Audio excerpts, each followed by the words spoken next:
দেবরা থেকে শুরু করে কোতোয়ালি থেকে শুরু করে মেদিনীপুরের খড়গপুর থেকে শুরু করে পটাশপুর থেকে শুরু করে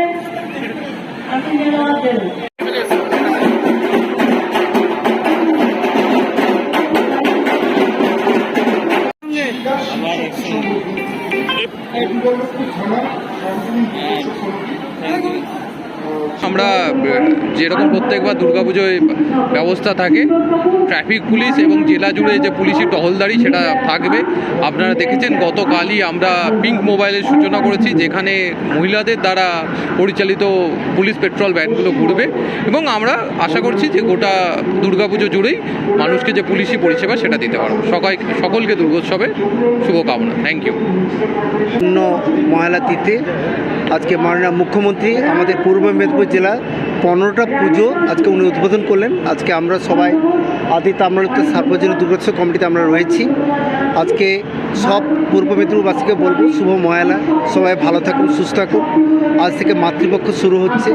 আমরা মায়ের কাছে প্রার্থনা করব, মা সবাইকে যেন শুভ মতি দাও, শুভ শক্তি দাও, অশুভ শক্তির বিনাশ করো, সবাই যেন সব পরিবার পরিজন নিয়ে সুস্থ থাকে, ভালো থাকে। তমলুক রাজ পরিবারের উদ্যোগে এই যে দুর্গাপুজো হচ্ছে বহু বছর ধরে, এটা এই এলাকার সমস্ত মানুষের কাছে গভীর আনন্দের বিষয়।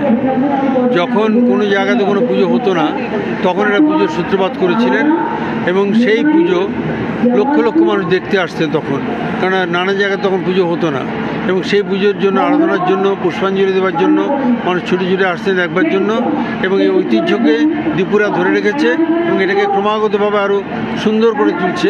এটা আমাদের কাছে গভীর আনন্দের কথা এবং মায়ের কাছে আমাদের একটাই প্রার্থনা, মা যেন আমাদের মানুষ করে দেয়, আমাদের দুঃখ কষ্ট দূর করার জন্য আমাদের শক্তি দেন, আমরা যেন সবাই ভালো মানুষ হতে পারি।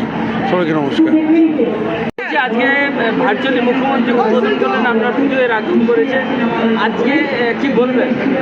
আজকের আমি বলতে পারি যে পরিপূর্ণভাবে ডিএম থেকে, এসপি থেকে, আমাদের এডিএম সাহেব থেকে, আমাদের মন্ত্রী সাহেব থেকে অনেক ভিভিআইপি আজকে এসেছেন। আমি তাদের কাছে আদি তাম্রলিপ্ত সার্বজনীন দুর্গোৎসব কমিটির পক্ষ থেকে তাদেরকে কৃতজ্ঞতা জানাই যে তারা দীর্ঘক্ষণ এখানে বসেছিলেন এবং মাননীয় মুখ্যমন্ত্রী মমতা বন্দ্যোপাধ্যায় প্রত্যেক বছরের মতো এবছরও তিনি উদ্বোধন করেছেন ভার্চুয়ালি। তাকে সেজন্য আমরা কৃতজ্ঞতা জানাচ্ছি আদি তাম্রলিপ্ত সার্বজনীন দুর্গোৎসব কমিটির পক্ষ থেকে।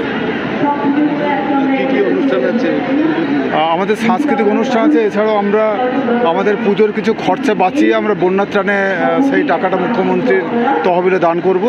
এরকম তাছাড়াও আমরা ইন্ডিয়ান রেড ক্রস সোসাইটির সঙ্গে একসঙ্গে তাহলে আমরা বন্যার ত্রাণ, খুব সম্ভবত শনিবার দিন আমরা বন্যার ত্রাণে যাবো আমরা সবাই মিলে এবং এইভাবেই আমরা যেমন পুজোও করছি একইভাবে আমরা দুর্গত মানুষদের পাশেও দাঁড়াতে চাই।